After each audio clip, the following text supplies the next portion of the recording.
Hi there, Misfits. This is Kate. And this is Kevin. Welcome to Horrorwood.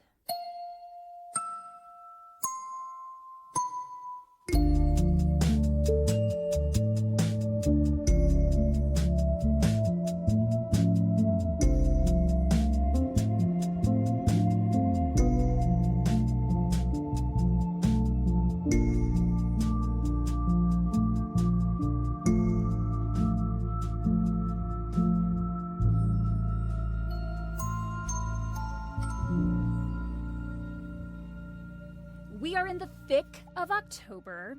It is spooky season. It's the most wonderful time of the year, made even more wonderful by our special guest today. From her second Emmy win for her work as one of the casting directors of the hit TV show The Bear, we have the incredible AJ Links. Hi, everybody. Hi, AJ. Hi, I'm so excited to be here, guys. I'm so excited that you're here. Thank you for taking the time out of your Emmy Award-winning schedule. Oh my God, stop. To join us. My schedule is definitely not Emmy Award-winning. Doubtful. I believe that you are selling yourself short.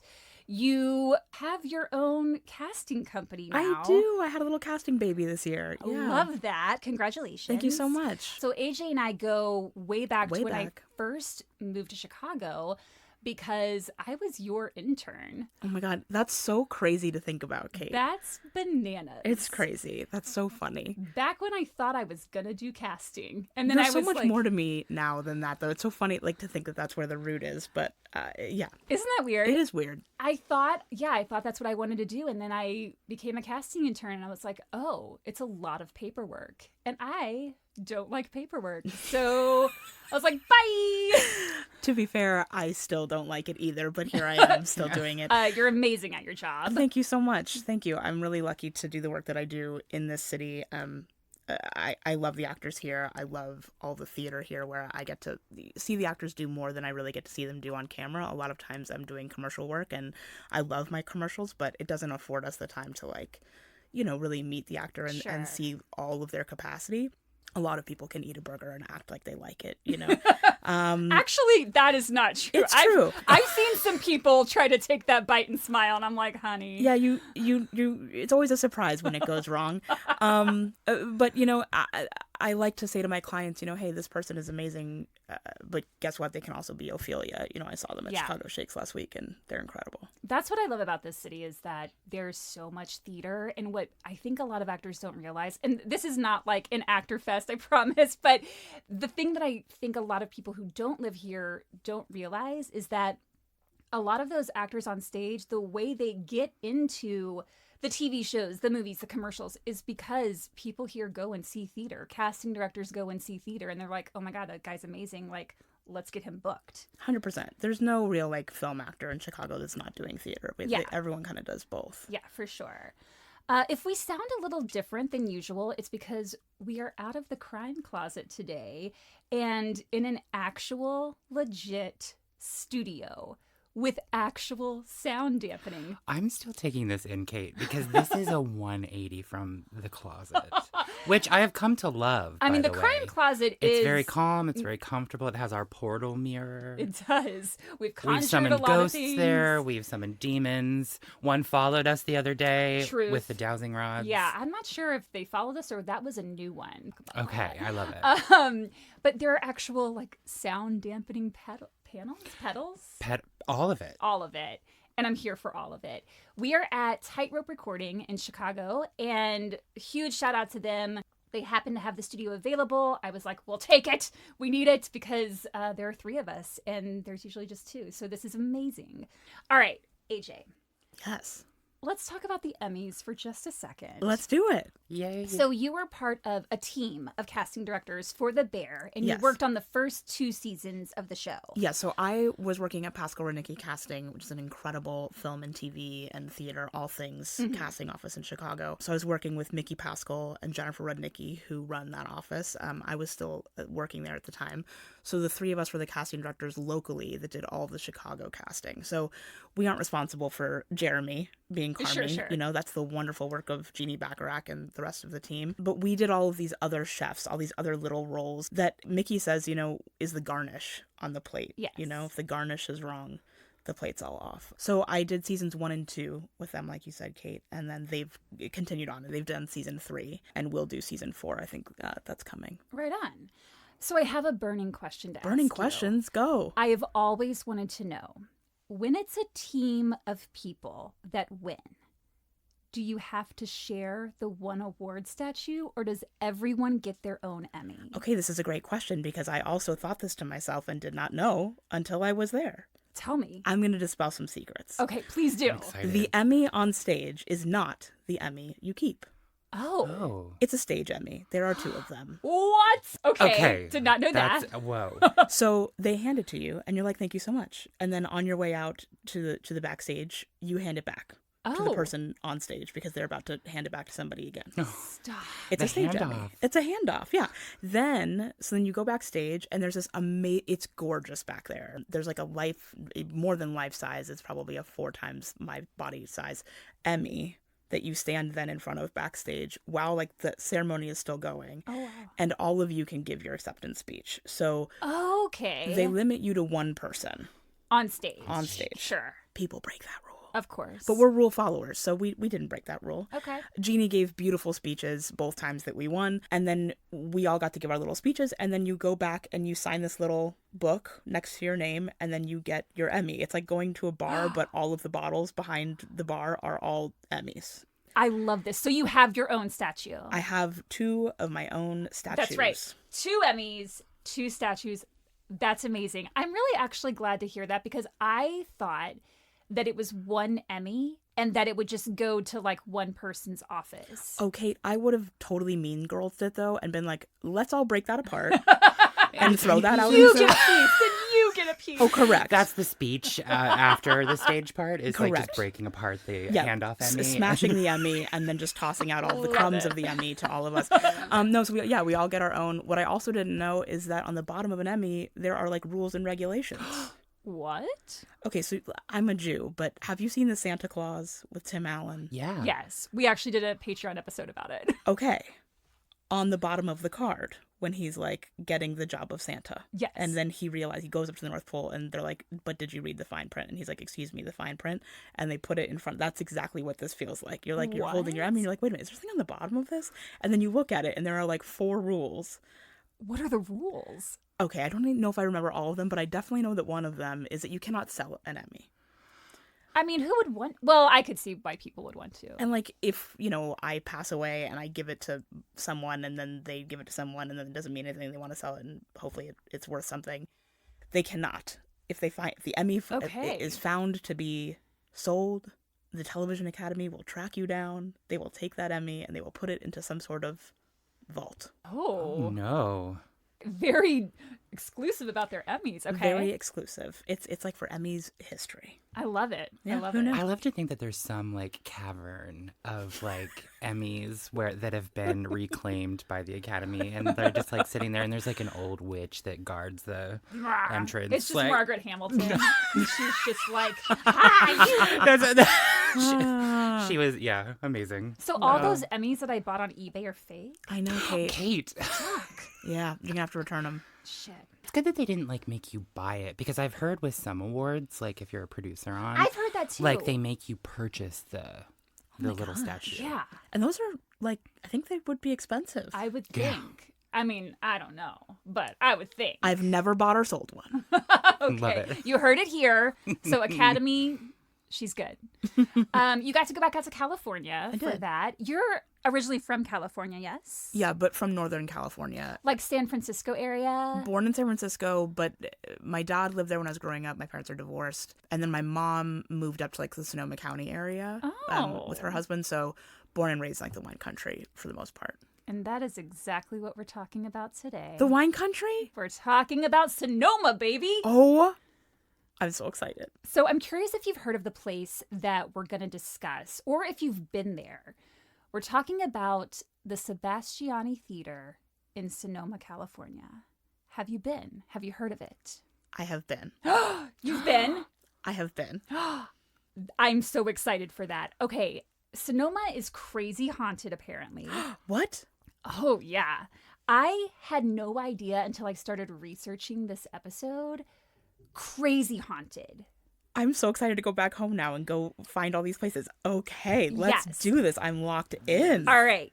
Do you believe in ghosts? I think, like, I would say I medium.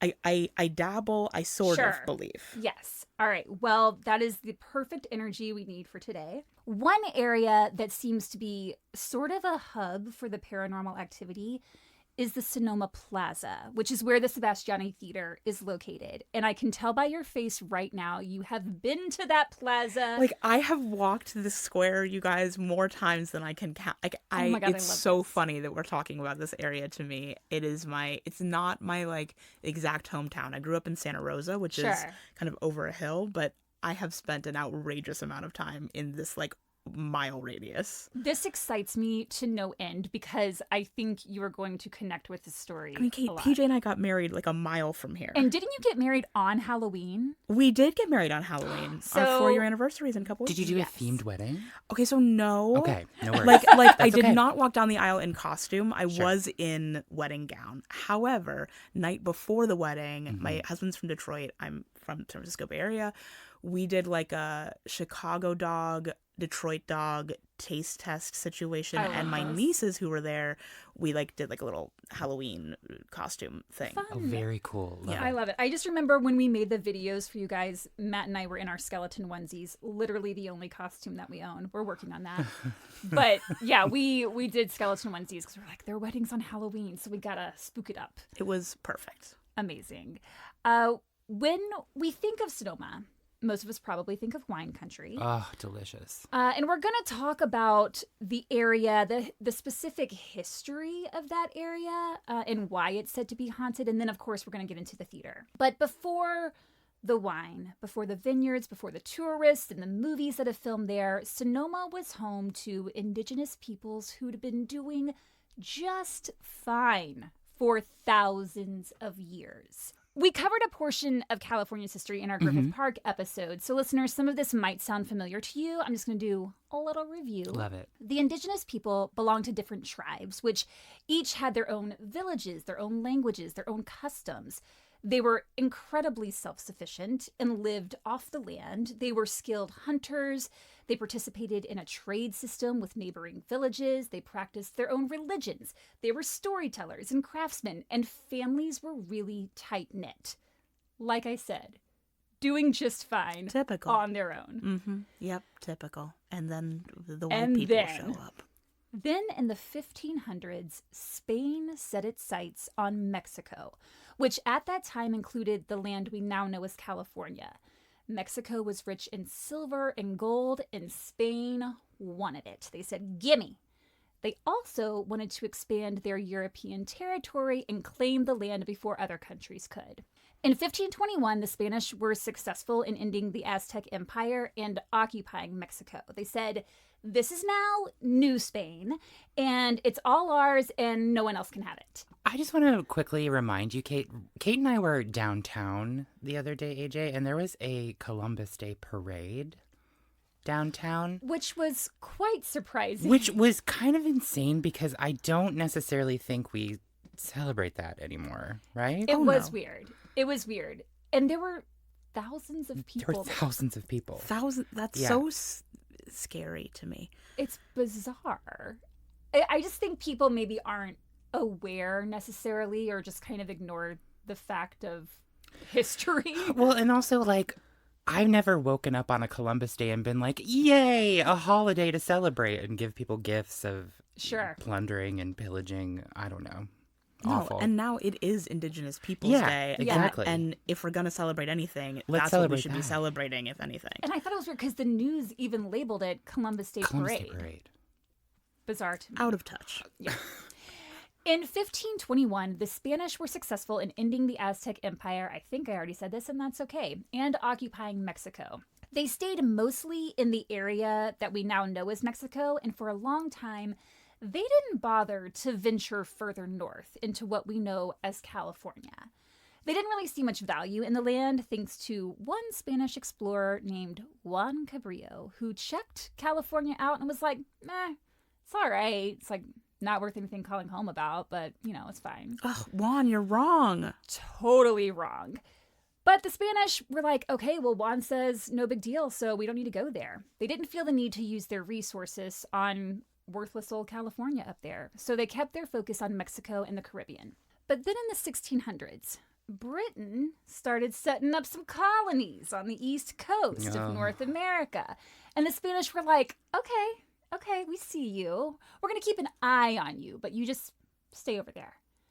By the 1700s, more colonies were established, and the Russians, who occupied Alaska at the time, started looking at the west coast. And they said, ooh, that land is looking good over there.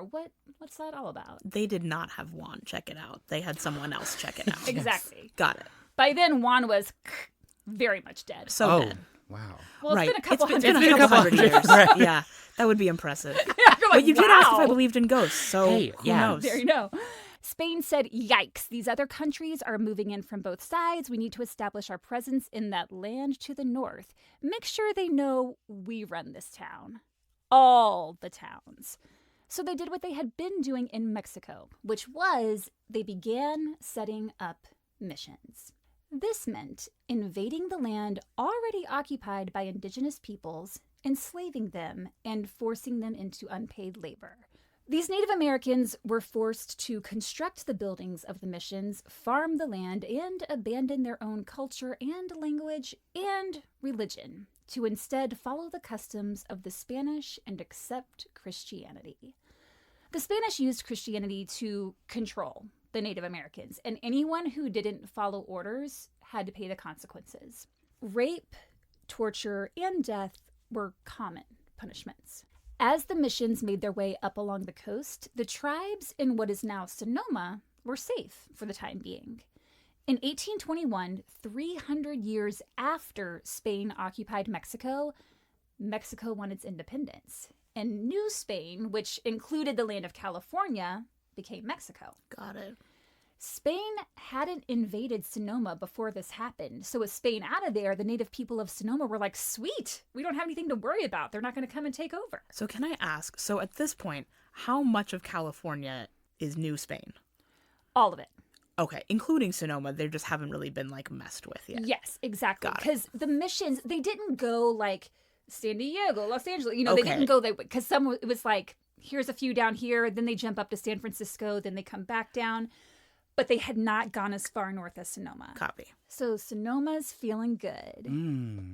But they shouldn't have. Yeah. In 1823, a Spanish Franciscan priest named Jose Altamira was at the time serving at the mission in San Francisco. Now, this is after Mexico has won its independence, but the missions are still going. It was cold and rainy in San Francisco. Oh, and Altamira sounds like was summer. Altamira was like, this sucks. That land to the north is looking pretty good. How about we go there? He just didn't want to be in San Francisco anymore. But there were several channels the priest had to go through in the Franciscan order to get permission to build a new mission. He couldn't just go up there and be like, give me some lumber and here we go. Makes sense. And Altamira didn't feel like waiting. He didn't feel like going through all of those steps. So with Altamira not really being patient, he decided to go to the Mexican authorities, who are the ones in charge. And he was like, hey, can I make a new mission? And they were like, I guess? Aren't you supposed to do some steps first? But whatever, sure. And that mission was in Sonoma. It is the only one built under Mexican rule. Like with all the other missions, this invasion decimated the population of Native Americans in this area. The people were enslaved, forced to farm crops for the mission, forced to attend religious classes, religion that was not theirs. The mission was overcrowded and living conditions were rough, just as with the other missions, which led to poor health, death, and a high infant mortality rate. Father Altamira was known for being especially harsh to the indigenous people. There is a tree about a block and a half south of the mission. Do you know what I'm talking about, AJ? I think I do. Okay. If someone was late to church services or if they were caught speaking in their native language, Altamira ordered that they be chained naked to that tree. Oh my gosh. And flogged upwards of 40 times. And then they were just left there for days. Oh. They weren't allowed any food or water, which would be unbearable regardless of the time of year. But think of in the summer in California sun to be chained naked to a tree with no water. It's pure evil. Apparently, there used to be a creek nearby that ran red from all the blood. Oh.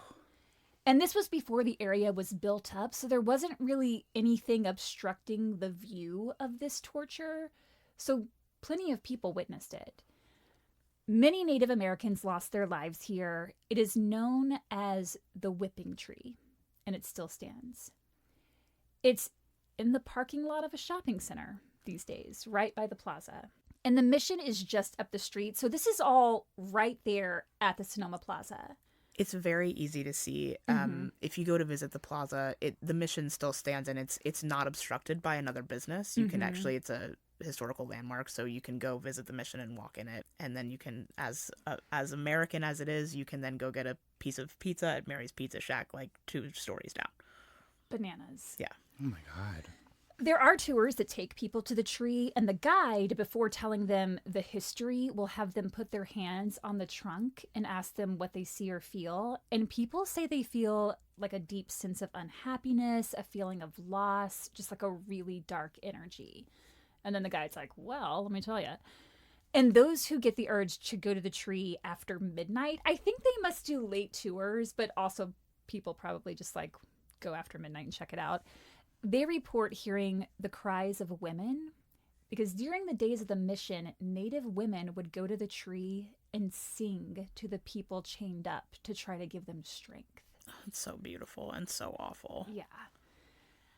After just a couple of years, Native Americans couldn't take the torture of Altamira anymore, and they staged a revolt, raiding supplies and burning down many of the houses at the mission. And they succeeded in running Altamira out of town. He was like, oh, they won't let me torture them anymore. I guess I'm just going to leave. So he left the country altogether and went back to Spain. Bye. Bye. Then by the 1830s, Mexico was like, missions are super expensive to maintain. They take up a lot of land. We could be dividing this land among our citizens. Let's secularize them and let's get those Franciscan friars out of here. Bye-bye. And the mission system came to an end, but not before thousands of Native Americans had lost their lives. At the Sonoma Mission alone, there are said to be 896 Native Americans buried. More than 200 of those are children.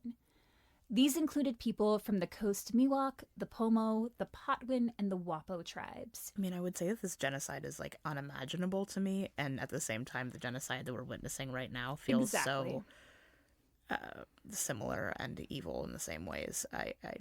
It's horrifying the world that we live in, guys. And history just repeats itself. It just keeps getting worse and worse. Like, when does it ever end? I don't think it does. When we all die. We're all gone. Yikes. It is believed there are 2 cemeteries for the natives buried here, one being next to the mission on 1st Street East and the other being on the other side of East Spain Street, and the mission sits at the intersection of these 2 streets. But nothing marks the graves of these people. There's a memorial up, but that's it. They were buried in mass graves and nothing marks the cemeteries.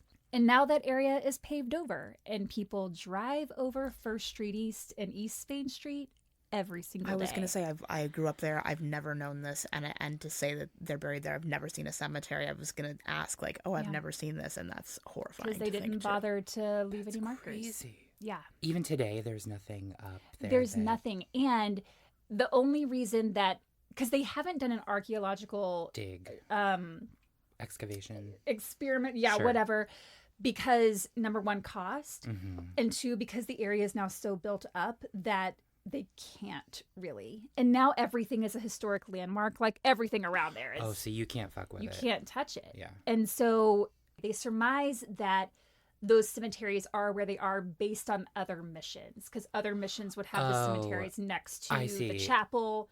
So they're They going could go off back of that. and look and say, okay, so parallel to this is probably Yes. where it was. And there is a memorial, like one marker up, that discusses the deaths of the Native American people there, but almost 1,000 are buried right there. That warrants a little more than just a tiny plaque, I feel like.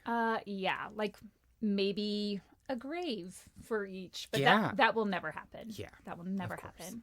Smack dab in the middle of all this, about halfway between the Whipping Tree and the Mission, at 476 East 1st Street, stands the Sebastiani Theatre.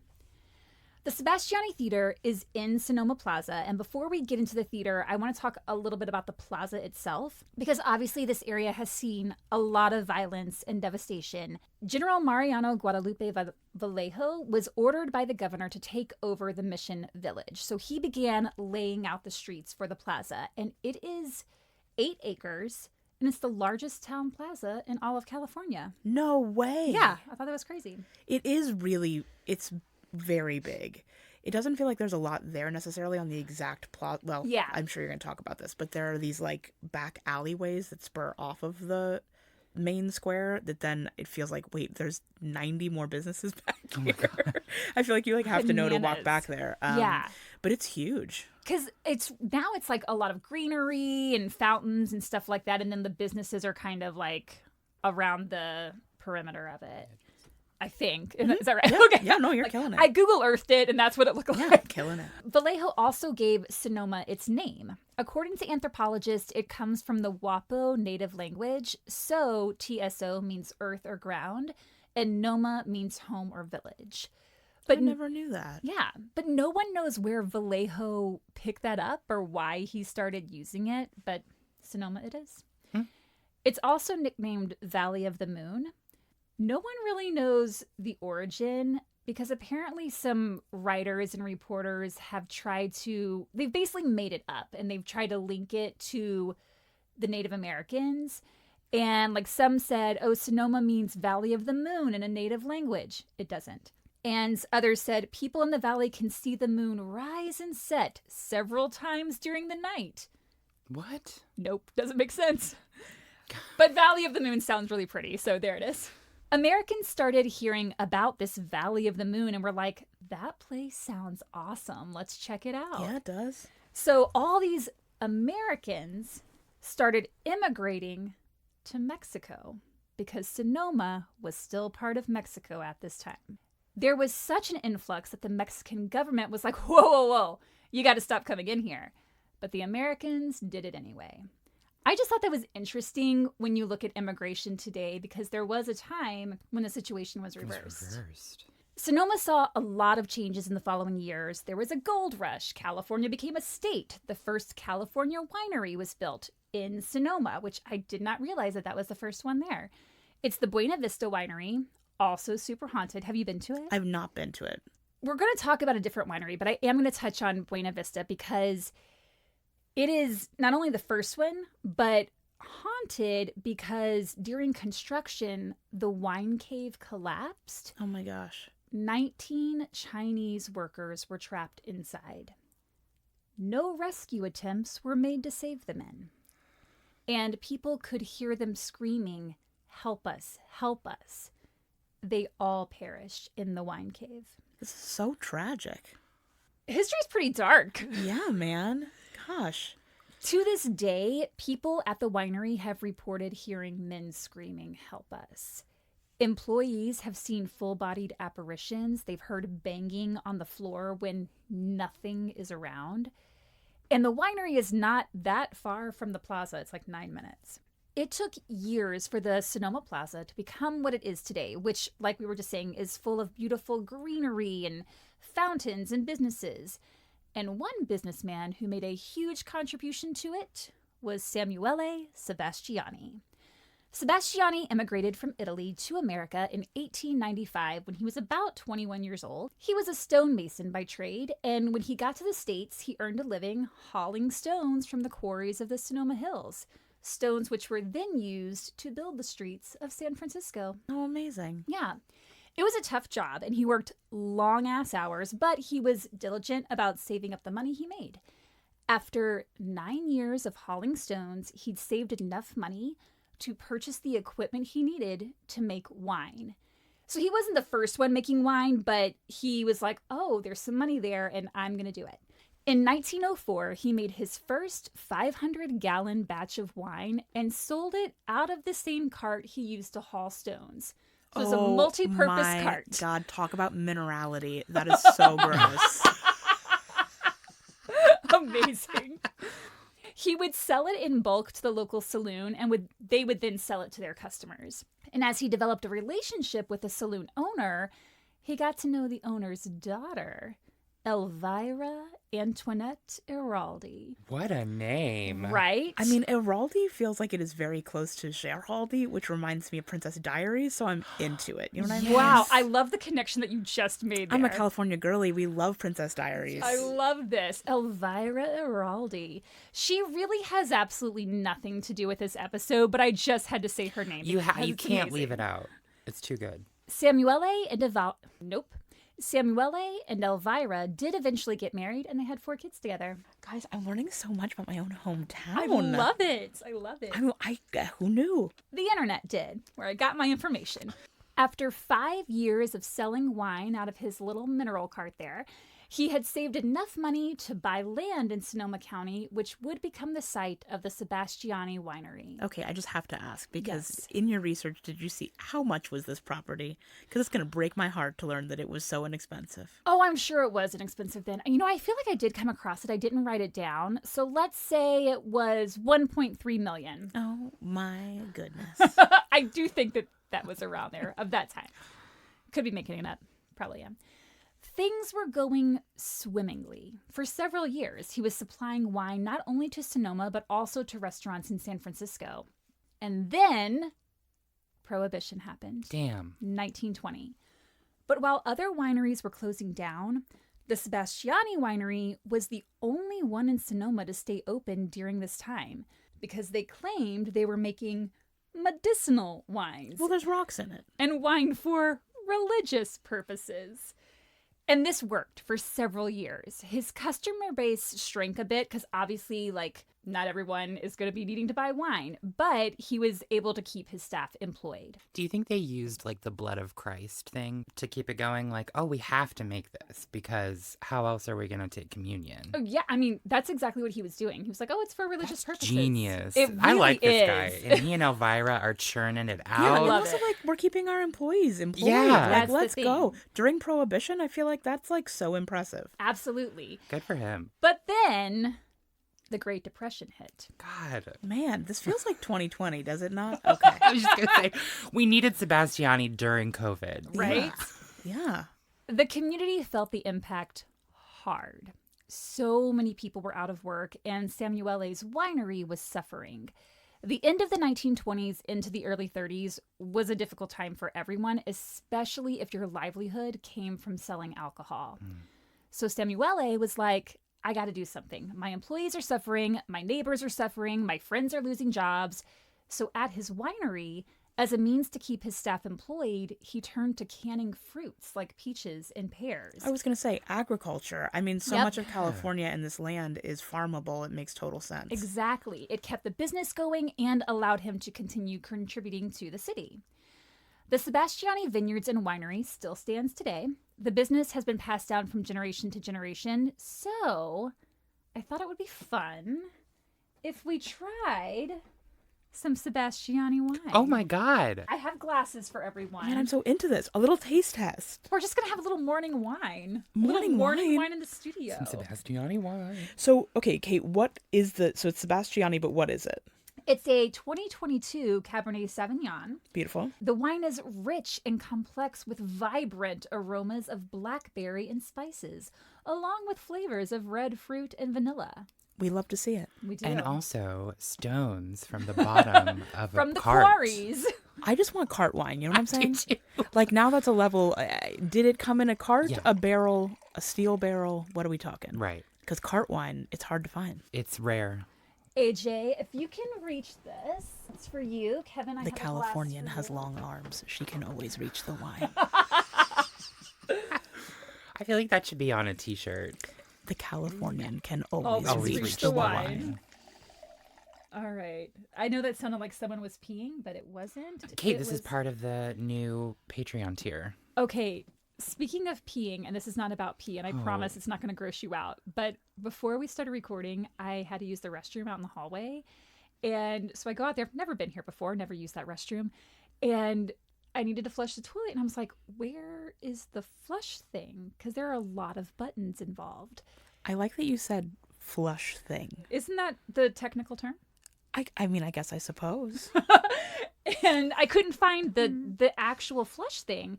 So I saw something that had some buttons. And I was like, well, one of these should do it. So that was a bidet. And Kate. Water just like a fountain all over the bathroom. So sorry I have to say, you're miraculously dry for having had this run-in with like, a bidet minutes before we recorded. Kate, I'm impressed. I was like, what have I done? That's so amazing. I love to think you come in and you're just like soaking wet and you're like, you guys. I just had to pee. I just had to wrestle with the toilet real quick. I've survived. I did find the flush thing. Good. So. I'm glad. Okay, wait, but then now you have to but where was it? Yeah. Okay, it was on the back top of the toilet. Oh, yeah, tricky to find. The buttons, the button kind. Ooh, I'm not I don't. Which as the other buttons were like right there on the side, and I'm like, it's got to be one of these. Yeah, bidet was red, screaming at you, telling you to hit it. It was like, press me. So I Yeah, did. pick me. All right, cheers, everyone. Cheers. This could be disgusting. I don't know. No, it'll be great. I love a Ooh. morning wine. I love morning like wine. this. I do too. I do That's like yummo. cabs because cab is my favorite red wine. Well, and Cab and Pinot really, right? Are big California wines. Oh so yeah, for sure. we're talking in the right place. That's yummy. Yay. All right. Thanks, Samuele. Samuele was such a strong supporter of the Sonoma community and the people in it, so he starts brainstorming ways he can create jobs outside of his winery.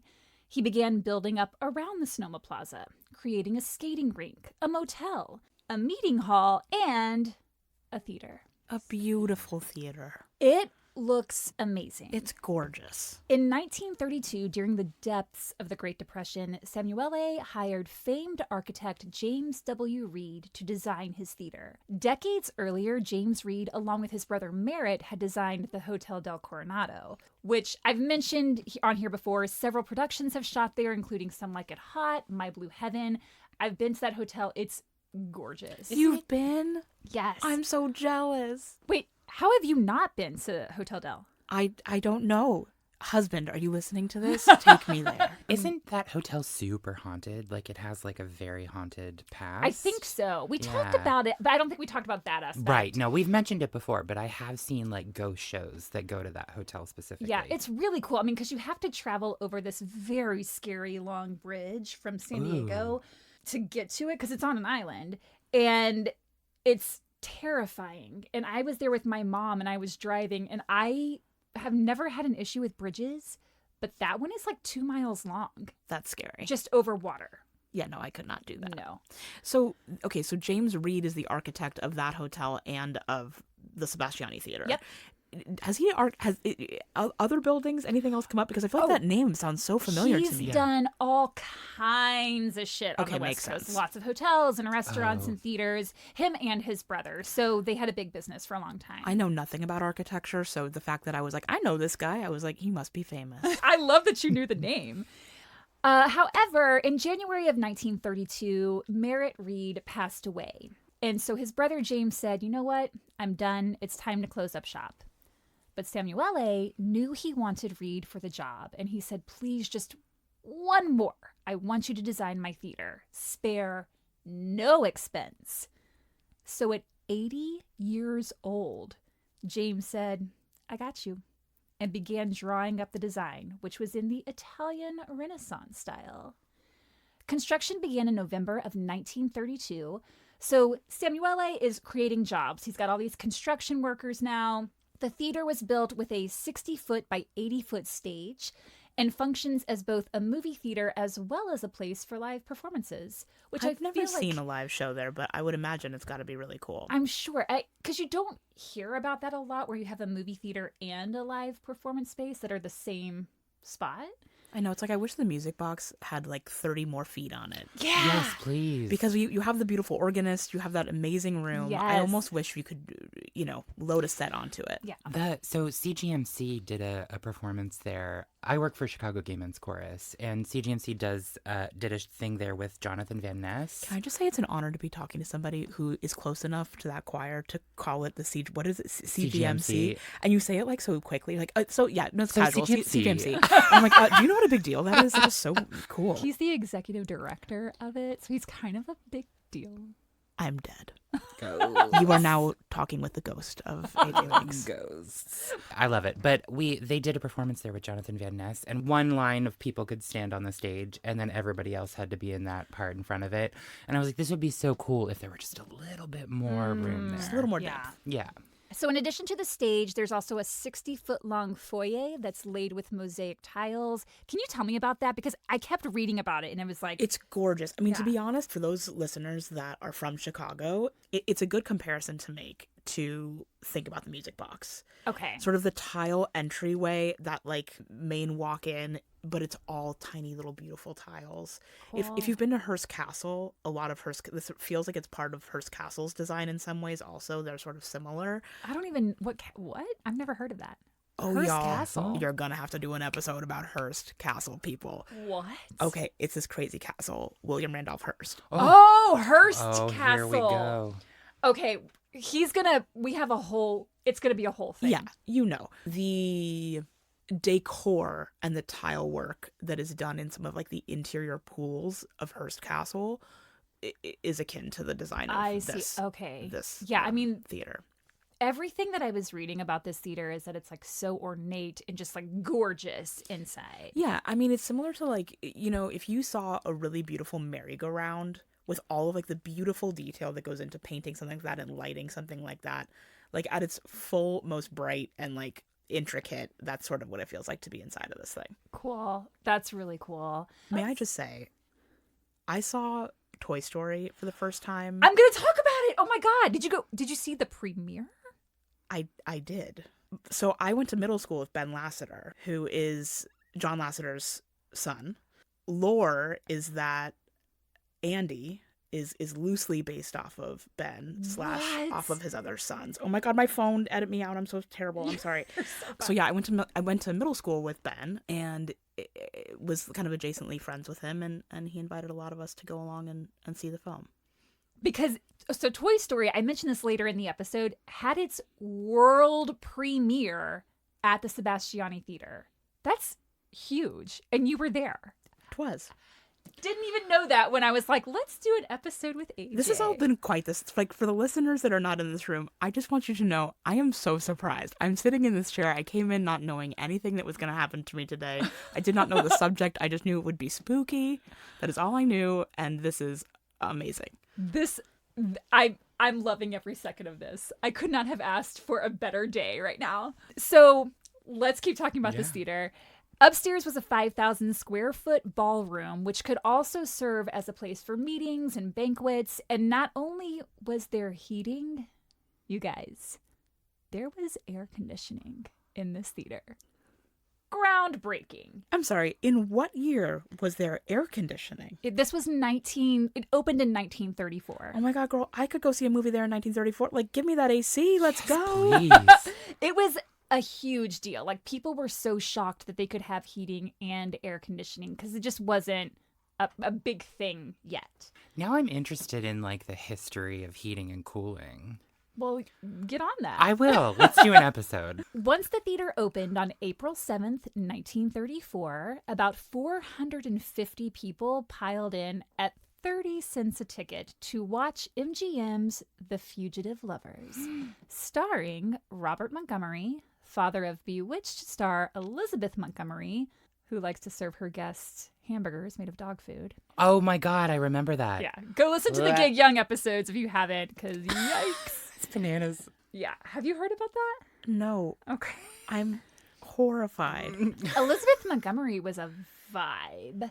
A vibe, and not a host I want to go hang out with, really. No. And Don't we eat the actually had a listener who wrote us after the Gig Young episodes and was like, I listened to this because I was curious to see what you were going to say about her, because I was her assistant for years. Wow. And she said, you were spot on.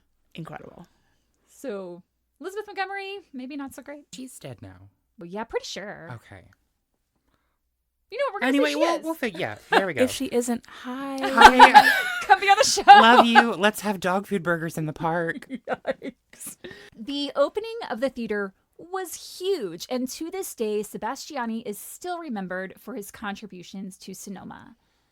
But given the theater's location, which is in the allegedly haunted Sonoma Plaza, there have been plenty of reports of paranormal activity inside. Some believe in the ghost, others think it's just a bunch of stories, but there are 4 specific ghosts said to haunt the Sebastiani Theater.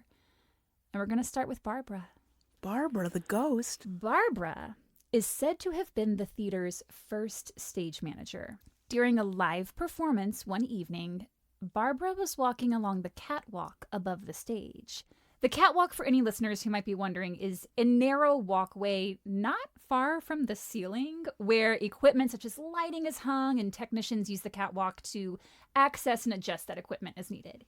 On this particular night, the performance was well underway, and given that Barbara is said to be the theater's first stage manager, I think it's safe to say this was like 1930s, 1940s. The audience was seated in their fancy theater seats, think red velvet, and they're enjoying the show when about halfway through, Barbara needed to tend to something up on the catwalk. It's possible she was either checking on one of the lights or that she was adjusting the ropes used to raise and lower scenery. We're not really sure. And this was something she had done a gazillion times before, climbing up the rickety stairs to the walkway, no big deal. But on this night, things went awry. As she made her way along the catwalk, she lost her balance. And when she lost her balance, she lost her footing. She fell from high above the stage all the way down onto the stage floor where she lay motionless. The audience, having just seen a woman fall from the ceiling, essentially, sat in their seats shocked and confused. Was this part of the show? Is she okay? Spoiler alert, she's not okay. According to Carla Heine, owner of the paranormal tour Sonoma Speaks and author of the book Sonoma Ghosts, True Stories of Sonoma's Haunted History, she said that moments after Barbara fell, stagehands closed the giant red curtain to hide her from view. So just picturing that, like you're sitting in the audience, a body falls, and then the curtains slowly close in front of it. I mean, it feels like Moulin Rouge, does it not? Oh my God, that's exactly it. Oh my God, I didn't even think about that, but I love it. Whoa. So they did stop the performance, right? For about 20 minutes. No. The theater's manager, who at the time was a man named John Flohr, F-L-O-H-R, came... I'm sorry. His last name is not Flohr. Kate McCoy. I did not even think Kate. about that. Kate. John Flohr, managing that stage floor, came out onto the stage to address the audience. He said, Barbara's fine. She's just done. We're taking her home out the back door and she's gonna rest. Forever. No, he didn't say forever. I'm sorry, she's done. She's done. Yeah, he was basically like, nothing to see here. Everything's going exactly like we rehearsed. This is horrible. Minor little mishap with the stage manager, but she's totally fine. She's just done. She was done. All right. Did that fall kill her immediately, or like she broke her neck and it killed her instantly. I'm glad it was quick. Yes. I mean, that's... Is this where we all got the term "the show must go on"? Because the 20-minute break and then the "all right" places All right, is everybody really The shocking. show definitely went on. After about those 20 minutes, once they'd cleaned up the blood and removed the body, the show resumed. So people were like, well, I guess she's okay. Also, like, fuck forensics, am I right? Like, we're not going to let anybody come in here and just go touch... Nope, okay. Nope, just we've got actors that need to be on stage. They literally AJ. used Get like that one of those Zamboni big out. canes and like pulled her right off the... Oh, Right. That's Oh horrible. my God. Barbara, girl, you were just doing your job. She was. But of course, once the show ended and the audience went home, they eventually learned the news that the Sebastiani's beloved stage manager had died. The only thing is, it doesn't seem that Barbara learned that she was dead. Actors have reported seeing a stage manager backstage, but it's not their stage manager that they've been working with. It's just this random woman. And not only is she not their stage manager, but she also appears to be illuminated. They're like, who's that glowing woman? Like, what's her story? That's wild. Just glowing back there. It seems Barbara continues to work at the theater since she never quite got to properly finish her shift. What you're saying is Barbara was not done. No, she was not. I mean, she was done, but she wasn't done. There is a YouTube video called My Haunted Sonoma Show, in which Carla Heine and paranormal investigator Cindy Wingard are guests. And Cindy starts walking around the stage, and when she gets backstage, she takes a picture of the ropes by the catwalk. And in the middle of a picture, there is very clearly an orb in the center of those ropes. You can see it on the video, and I'll link it. Cindy said that someone met their demise by those ropes. And again, they haven't told her anything. She's just come into this theater and she's like, okay, let me see what I can feel. She said someone met their demise by those ropes, and that person was female. And the name that she was picking up was Aubrey. Aubrey, Barbara.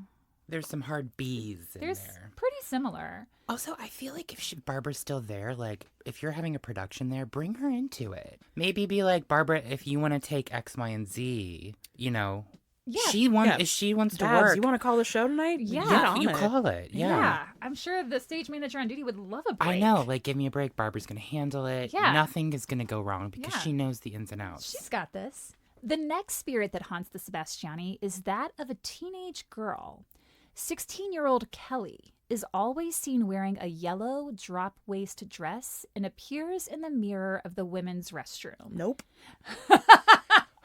So if a woman is washing her hands or fixing her hair, they'll often see Kelly standing right behind them, fixing her own hair. Kelly girl, if I see you at Christmas when I go home and I go see a movie, I just got to tell you, not going to say hi. That's going to spook me out. Are you kidding me? Be on the lookout. I couldn't find any articles about how Kelly might have died, but I did find one suggesting that she actually caused Barbara's death. Supposedly, she was trying to play a prank on her stage manager, and while she was backstage, she saw Barbara go up on the catwalk, so she shook the stair railing, which made the walkway shake and caused Barbara to fall. I don't think there's any truth to that, but I just thought I'd throw it in there. Oh my God, yeah. Can this also just be a note to everyone? Don't mess with your stage manager. Do not. And invite your stage manager to the things that you invite your castmates to. They are part of your cast. Absolutely. It was stage manager day recently. I have a lot of feelings. Stage managers are the goats. They run that shit. I wish we had her little goat scream. I know, right I now. didn't bring it. That's I should okay. have. I just It's wasn't okay. You thinking. brought wine. Yeah. I did. Does anyone need a refill? Also, no, but I'm close. I do love that this girl who may have shaken the stairs probably didn't, Mm-hmm. but now she gets to haunt the bathroom for the rest of time. I mean, of all the places. You garbage person. Here, now you get to stay in the bathroom. I mean, it's bad enough she died at 16.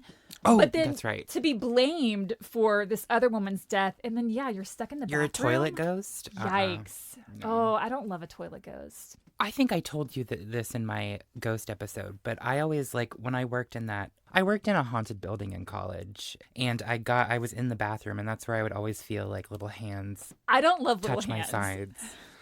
And then later I found out, like, the girl that got me the job in this building was like, oh, have you met the little ghost girls yet? And I was like, Excuse me?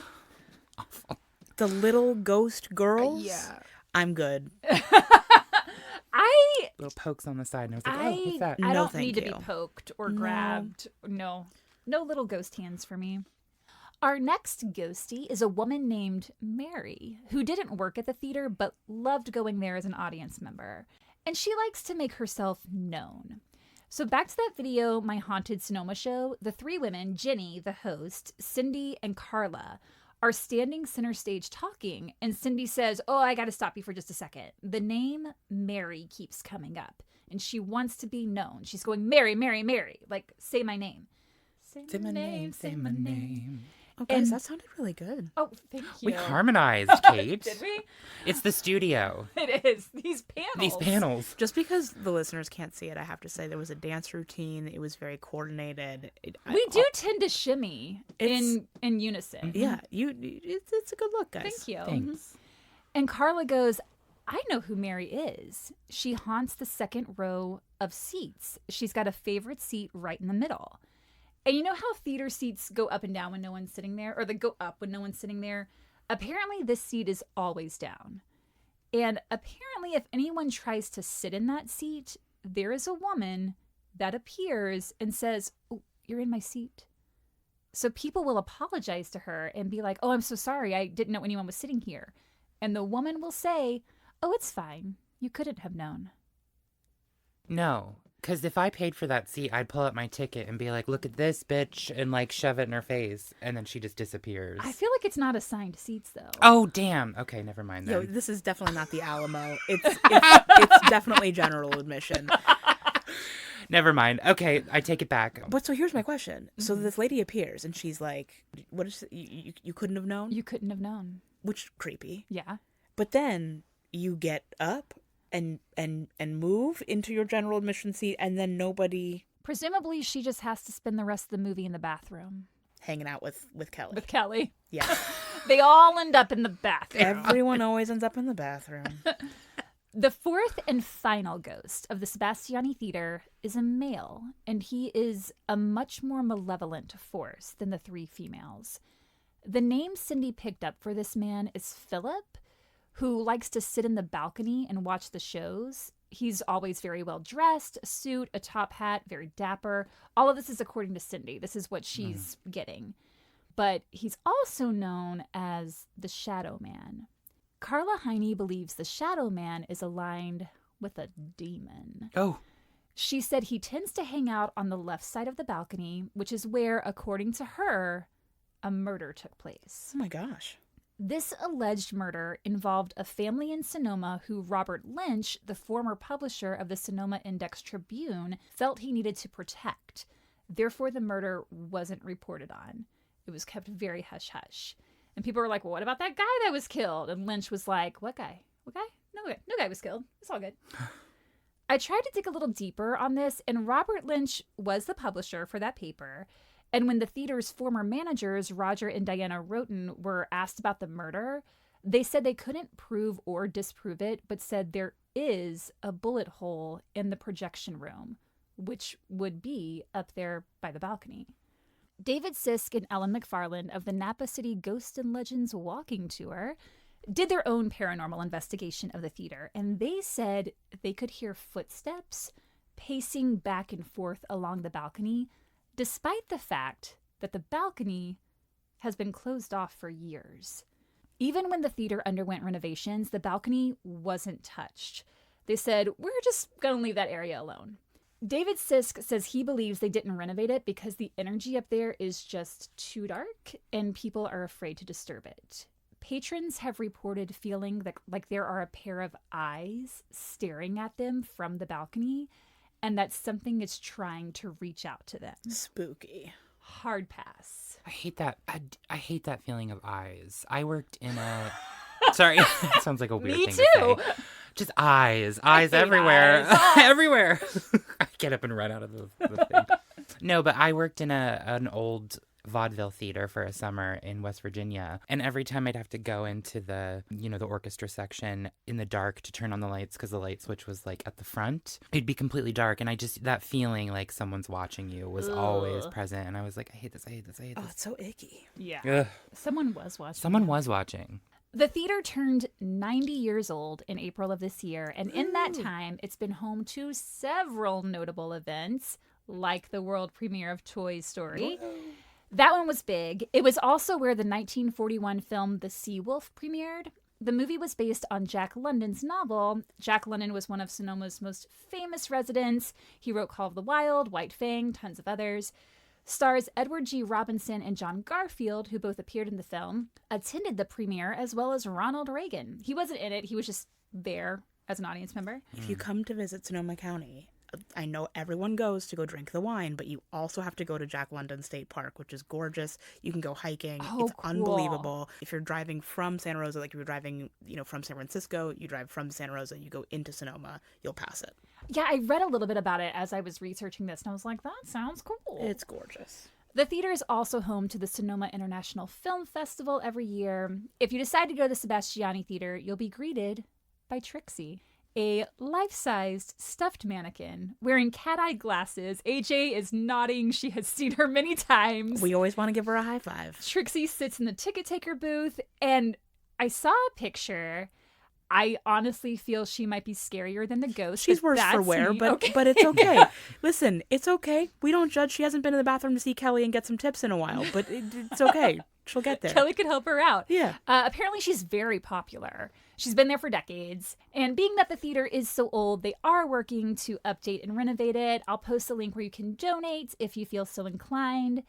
And that is the story of the Sebastiani Theatre and the Sonoma Plaza. Woo! Whoa, Kate, that was awesome. It was so cool. A little history, a little spook. And Sonoma County, who doesn't like some wine, people? I mean, I'm enjoying this wine right here. Yeah, and breakfast wine delicious. is great wine. I'm loving it. People have started sending their own ghost stories in after our last 2 episodes. saw that we're finally. having like a whole spooky month. Love those. Keep them coming because we want to do like a misfit day and read your ghost stories on here. So if you have them, send them. AJ, did you ever experience any like creepy things at the theater? Gosh, nothing creepy that I can remember. The reason why I told the story about Toy Story was like my distinctive memory of being there is seeing that movie there and just feeling like it was one of the most magical movie seeing experiences of my life. Oh, that's awesome. But What celebrities were there? Do you remember? Gosh, I don't remember. To be honest, I just remember thinking it was a really busy movie. What do you mean by that? Like there were a lot of people there.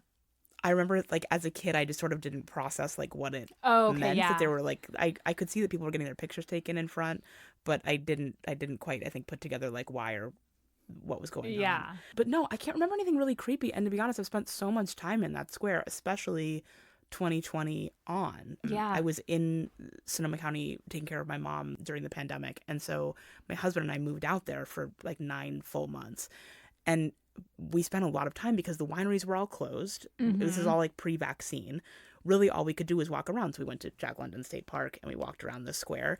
But I can't recall anything creepy. Though now I feel like when I go home to see my dad next, I'm going to have to like purposefully walk around and see what I can see. I'm going to go visit the tree. Yeah. And go revisit that mission to go try and honor those people that died there. But otherwise, no, nothing creepy. It is wild that tree is just like right there at a parking lot. I'm a little scared because you're saying it's in like a grocery store parking lot. And I have a sense of where it could be. It's it's across the street from the Baptist Church on East First Street or First East Street or whatever it's called. First Okay. Street East. Gosh. And it's at the entrance of the parking lot to the Sonoma County Shops, I think is what it was called. Okay. Yeah. The reason it's very obvious is there's a trunk. So there's the tree trunk. There's a branch that comes out of the trunk at like a 90-degree angle. Okay. And then comes up. So it's very noticeable. Yeah. I'm going to have to go back and go find it. Yeah. It's That's wild. wild. And just to think like what happened there. I mean, any place that we've talked about, I feel like that's haunted, you can always trace it back to, well, indigenous people Right. were enslaved and tortured and murdered. And yeah, it's crazy that all of that happened right at that plaza. Yeah, and that I grew up, living there and I've spent so much time there, and I'm so unaware of all those things. I'm happy that you taught me so much. Yay! I'm so glad that Yeah. I got to tell you something new. I was like, well, if she knows the area, she might already know this, and she might just be like, ugh. No, I learned so much, and it was honestly kind of fun to just live in my head and live back in that square for a little while. Yay! I'm so glad. The next time you hear from us, we will have done our first live show. We could use all the good vibes you've got. And AJ, thank you again for being AJ. here. Yes, thank you for having me. And y'all, congrats on the live show. It's going to be Thank you. fantastic. Are you coming?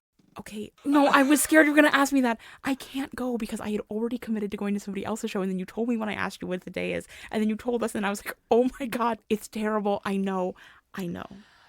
Well, folks, we wanted to have this episode out on Monday, but now we have to re-record with a new special guest who actually cares about us. I know. I'm fired. No, we love you. Thank you so much. Thank you. Yeah, congrats, guys. Thank you. Thank you to Tightrope Recording for letting us use your space. Thank you to Sebastiani for giving us this wine that is Sebastiani. getting our day I'm so started. glad he sloughed rocks around for years and then created this wine. He was a go-getter. I'm obsessed. I was reading about Vallejo, and he's honored a lot because he, essentially founded Sonoma, so to speak, and all this. But also he wasn't super great. No. He kind of wanted the area for himself, and there's a lot of stuff going on there. But Sebastiani, he was just people need help, and my friends need help, and what can I do about it? Yeah. And how can I give them jobs? And how can I make this place thrive? No, there's such a foundational family in Sonoma County. I went to Sonoma Country Day School. Shout out SCDS kids. And so I feel like I grew up kind of adjacent to so many of these families and their kids. And That's awesome. It's so funny that we're talking about Sebastiani because I feel like I adjacently know them. I love that. Yes, hi to the Sebastianis, and thank you for developing Sonoma County for us and keeping it alive. Yes, and thank you all for listening. If you've ever been to that theater, let us know. If you've had a ghosty encounter, we want to know about that, and you can do so in the comments on Instagram, Facebook, YouTube, or Spotify at Horrorwood Podcast. or shoot us an email at horrorwoodpodcast@gmail.com. And if you're feeling so inclined and you have a little spare change, you can jump on over to Patreon at patreon.com/horrorwoodpodcast. Have a great week, everybody. Don't do murder. Don't do land invasions. Do drink wine if you like to drink. And tell us your ghost stories. And go see a movie. Go see a movie Yes. and support the arts. Support the arts. Woo! Go see The Substance at Music Box. Damn. I just had to plug that. Yikes.